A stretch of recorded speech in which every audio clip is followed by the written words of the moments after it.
Sir नेमकेच MIM supremo Asaduddin Owaisi शहरात येऊन गेले, पत्रकार परिषदेला सामोरं गेले, समाजांना सांगितलं, आव्हान केलं, वक्फ बोर्डाचा जो नवीन नियम येतोय त्याच्या विरोधात मतदान करायला सांगितलं. या सगळ्या गोष्टींकडे आपण कसे बघता? आपणही एक मुस्लिम समाजाचं नेतृत्व करत आहात, आपणही मुस्लिम समाजाशी रिलेटेड आहात, या सगळ्या गोष्टीकडे आपण कसं बघता? ये देखो, जो असद अवैसी यहाँ पर आए और उन्होंने वक्फ बिल अमेंडमेंट के खिलाफ जो पत्रकार परिषद लिया, अच्छी बात है.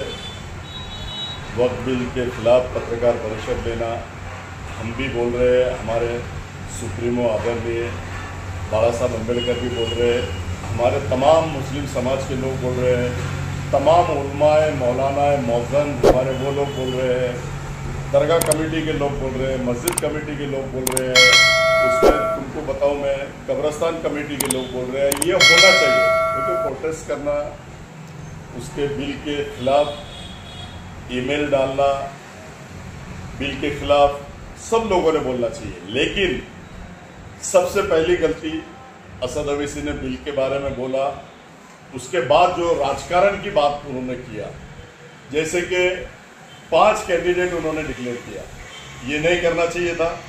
अगर तुम प्रेस ले रहे हो और वक्फ बिल के खिलाफ बोल रहे हो तो वहाँ वक्फ बिल के खिलाफ बोलना चाहिए. तुम इसमें तुम्हारी राजनीति ला रहे हो और उल्मा मौलाना वहाँ हमारे बैठे, मौज़न वहाँ पर बैठे, सारे नौजवान साथी वहाँ बैठे, और तुम इस तरह की भाषा कर रहे हैं कि इस बार गिरे हुए खासदार को चुना कर दो. ये कितनी गलत बात है. मतलब तुम वक्त के बहाने तुम अपनी राजनीति की बात कर रहे हो और 5 कैंडिडेट वहाँ पर तुम डिक्लेयर कर रहे हो, तो कितनी शर्म की बात है. अरे तुम हर बार, हर वक्त, हर समय अगर राजनीति को सामने लाएंगे तो ये सरासर गलत बात है. और वक्त बिल के बारे में जो तुमने बात की कि मस्जिदें चले जाएंगी, कब्रस्तान चले जाएंगे, दरगाह चले जाएंगी.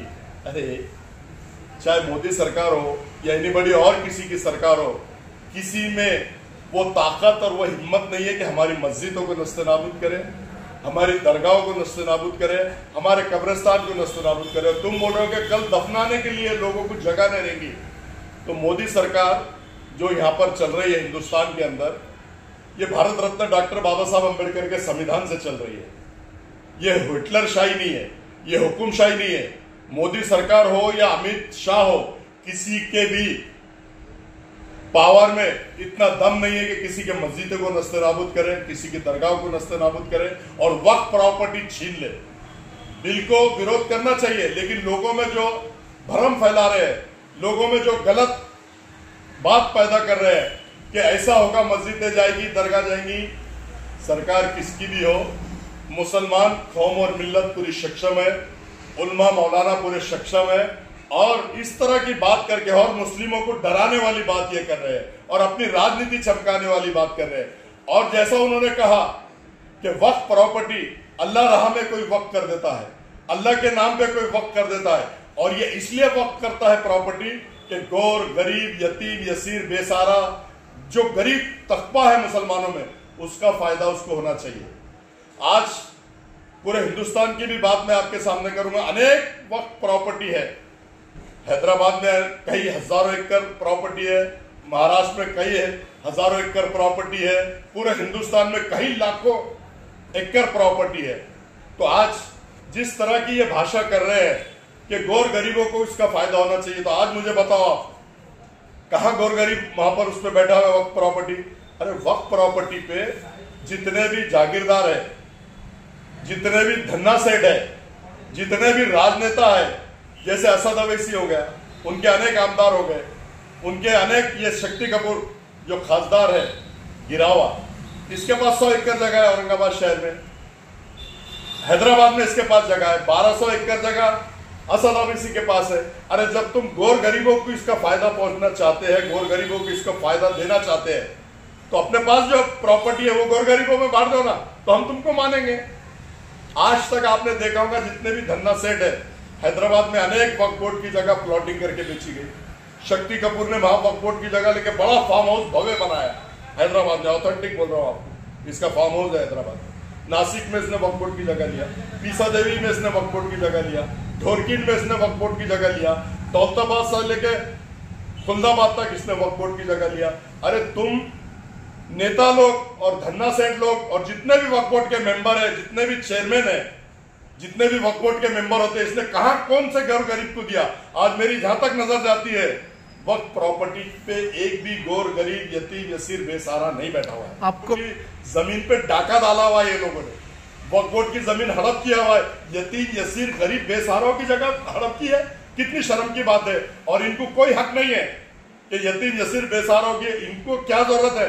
1200 एकड़ जमीन बांट दो ना गौर गरीबों में। शक्ति कपूर ने 100 एकड़ जमीन गौर गरीबों में बांट देना चाहिए, अनेक उनके आमदारों ने बांट देना चाहिए। जो धन्ना सेठों को, जितने भी वक्त के चेयरमैन होते हैं, धीरूभाई अंबानी की जगह ले लो आप, 1000 करोड़ की जगह पे वो बैठा हुआ है, उससे मांडोली करते हैं 200 करोड़ में, 100 करोड़ में, सब में मिल बांट कर खाते हैं। तो ये वक्त की प्रॉपर्टी जितने भी लोग खा रहे हैं, चाहे उसमें असद अवैसी हो, चाहे उनके हकदार हो, चाहे धन्ना सेठ हो, अल्लाह ताला इनको कभी भी माफ नहीं करूंगा। गौर गरीब यतीम यसीर बेसहाराओं का हक मार के खा रहे हैं, जगह सेव करने के लिए लोगों को इस तरह से भड़का रहे हैं। लेकिन अगर मोदी सरकार बिल ला रही है तो उसको हमारा भी विरोध है, हमारे नेता का भी विरोध है, अनेक मुस्लिम समाज का विरोध है। विरोध करना चाहिए, क्योंकि हमारी वक्त की जमीन अगर कोई भी सरकार ले रही तो इतनी आसान बात नहीं, और हम उसको लेने नहीं देंगे। हम सक्षम है, हम हाई कोर्ट जाने के लिए सक्षम है, हम सुप्रीम कोर्ट जाने के लिए सक्षम है। हमारी कौम और मिल्लत में इतना अवेयरनेस आ गया की वक्फ प्रॉपर्टी सरकार ये हुकुमशाही से नहीं चलती ना।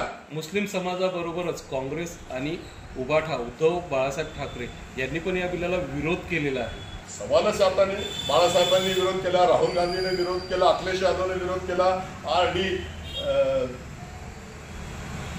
क्या नाम अपने की पार्टी उन्होंने विरोध किया, आरजेडी लालू प्रसाद यादव की उन्होंने विरोध किया, अनेक और मुसलमान दिग्गज जितने भी खासदार हैं और हिंदू समाज के भी जो गलत है उसको गलत बोल रहे हैं, सेकुलर लोग जितने भी है उसको गलत बोल रहे हैं। और लेकिन अगर ये कुछ बोल रहा है तो बराबर ये वक्फ प्रॉपर्टी के हक में बोल रहा है, लेकिन अपनी भी प्रॉपर्टी बचाने के लिए ये सारा प्रोपेगेंडा कर रहे हैं। और जहां वक्फ प्रॉपर्टी के बारे में बात कर रहे हैं तो वहां राजनीति नहीं लाना चाहिए। कितनी शर्म की बात है, एक बार इसको चुन के दे दो। अरे लोगों ने कौम और मिल्लत ने एक बार नहीं 2 बार चुन के दिया। क्या किया इसने कौम और मिल्लत के लिए? कुछ नहीं किया। खासदार बना दलित समाज के लिए, क्या किया? कुछ नहीं किया। बाड़ा साहब से खासदार बन गया, उनके पीठ में छुरा खुपसने का काम किया। जब उनका वक्त और समय आया बाड़ा साहब का तो युति तोड़ दिया पैसे लेके। कितनी शर्म की बात है। ये अपने फायदे के लिए मुस्लिम समाज को भी नस्ल नाबूद करते हैं, दलित समाज को भी, अनेक समाज को। ये सिर्फ अपना विकास करते हैं, अपना घर भरते हैं, अपना विकास करने के लिए ये बातें करते हैं, लोगों में आते हैं। लेकिन लोग, अब मुस्लिम समाज भी बहुत होशियार हो गया, दलित समाज भी होशियार हो गया। इनकी झूठ में, मक्कारी में अब मुस्लिम समाज आने वाला नहीं। मुस्लिम समाज ने इनको, अनेक आपने देखा होगा, अभी खासदार के इलेक्शन हुए, इनको औरंगाबाद छोड़ के और बिहार छोड़ के कहां इनकी वोट मिले। शोलापुर में लड़ा 1100 वोट, पूना में लड़ा 850 वोट, बंबई में 5 जगह लड़ा 1100 वोट, 1300 वोट, 1800 वोट, 1900, 2000 वोट भी क्रॉस नहीं कर सके। बिहार में खाली वो जो आमदार है उसने वोट लिया, बिहार में भी इन्होंने 7 सीट खड़े करे थे, वहां भी 2000 वोट भी इन्होंने लिया नहीं। अब लोगों में अवेयरनेस आ गया, लोग होशियार हो गए, लोगों को समझ गया कि सिर्फ बातों की दुकान है। और बातों की दुकान भैया ज्यादा दिन चलती नहीं और चलने वाली भी नहीं। तुम्हाला आपको ऐसा लगता है? सवाल ही नहीं आता। ये बीजेपी के इशारे पे काम करता है। और ये रैली जो निकाल रहा है रामगिरी महाराज को अटक करो, तो इसने ठोस क्या कर रहा है? बॉम्बे जाम कर रहा, औरंगाबाद जाम कर रहा, या पूना जाम कर रहा, या नासिक जाम कर रहा। वहां संविधान की पुस्तक दे रही है, नौटंकी है। ये नौटंकी कर रहा, छिचोरापना कर रहा। संविधान की बुक क्या सीएम के पास नहीं है? डिप्टी सीएम के पास नहीं है? संविधान की बुक देने जा रहा। कितनी शर्म की बात है। इनने बोलना था कि मैं पूरा मंत्रालयों को घेराव कर दूंगा, पूरा मंत्रालय में जाके मैं सीएम का घेराव कर दूंगा, मैं सीएम को हल्ले नहीं दूंगा, मैं उनको काम करने नहीं दूंगा, तो हम मानते थे। संविधान की बुक कितना गलत बात है, कितनी छिचोरी हरकत है ये अगर संविधान की बुक देने जा रहा तो सरासर लोगों को बेवकूफ बना रहा, लोगों के भावना से खेल रहा, नौजवानों को लेके जाएगा, नौजवानों को जोश में लाएगा। और अभी जो इलेक्शन आ रहे हैं ये उसके लिए कर रहा है ये। लेकिन इसकी नौटंकी चलने वाली नहीं। संविधान की बुक सबके पास है, सीएम के पास है, डिप्टी सीएम के पास है, आपके पास है, मेरे पास है। और मेरे बर्थडे पे हमारे माजी नगर सेवक मिलिंद दामा ने तो मुझे बुक गिफ्ट किया संविधान की। तो भारत रत्न डॉक्टर बाबा साहब अम्बेडकर ने संविधान जब से लिखा है, हर एक के पास बुक है। तू दे के शो पुट अप करके सीएम तक जा रहा, लोगों में भड़का होने की बातें कर रहा, तो अब तेरा कोई चाल चलने वाली नहीं, तेरी नौटंकी चलने वाली नहीं, तेरी मक्कारी चलने वाली नहीं, तेरा झूठ चलने वाला नहीं। लोग बहुत होशियार हो गए। आखिरी सवाल के बारे में आप जनता से क्या अपील करना चाहते हैं? मैं वक्फ बिल के बारे में जनता से अपील कर रहा हूँ कि जो बिल आ रहा है उसमें अनेक हमारे उलमा मौलाना ने व्हाट्सएप पे, सोशल मीडिया पे डाला है कि ईमेल करो, एड्रेस के साथ दिया है कमेटी को। तो अनेक, मैं शहर औरंगाबाद के, मराठवाड़ा के, महाराष्ट्र के नहीं बल्कि पूरे हिंदुस्तान के सभी मुसलमान से कहता हूँ कि 50,000, 5 लाख, 10 लाख में जितने मुसलमान हैं उन्होंने ईमेल करना चाहिए, अपना विरोध दर्ज करवाना चाहिए। भले ये झूठे मक्कार अपनी ज़मीनें खाने के लिए, अपनी ज़मीनें बचाने के लिए खेल खेल रहे हैं, लेकिन मुसलमानों में अवेयरनेस आना चाहिए। हमारी मस्जिदों का सवाल है, हमारी दरगाहों का सवाल है, हमारी कब्रस्तानों का सवाल है, अनेक प्रॉपर्टी जो अल्लाह राह में वक्फ की हुई है उसका सवाल है। तो सबने विरोध दर्ज करवाना चाहिए। और अगर ये सरकार नहीं सुनती है तो इसके लिए रोड पे आना चाहिए, धरना मोर्चा करना चाहिए, जेल भरो आंदोलन करना चाहिए। ये सब मैं हमारे पूरे हिंदुस्तान के मुसलमानों से अदबन गुजारिश करता हूँ, हाथ जोड़ के विनंती करता हूँ कि ज़्यादा से ज़्यादा विरोध इसका कीजिए, ज़्यादा से ज़्यादा ईमेल कीजिए और ज़्यादा से ज़्यादा कब्रस्तान, दरगाह और मस्जिदों को जो आज आने वाली उसको रोकने का काम हम आप सबको मिलकर करना पड़ेगा। आपके माध्यम से ऐसा मैं मैसेज सारे मुसलमान समाज को देना चाहता हूँ, पूरे हिंदुस्तान में देना चाहता हूँ, ऐसा मैं कहता हूँ।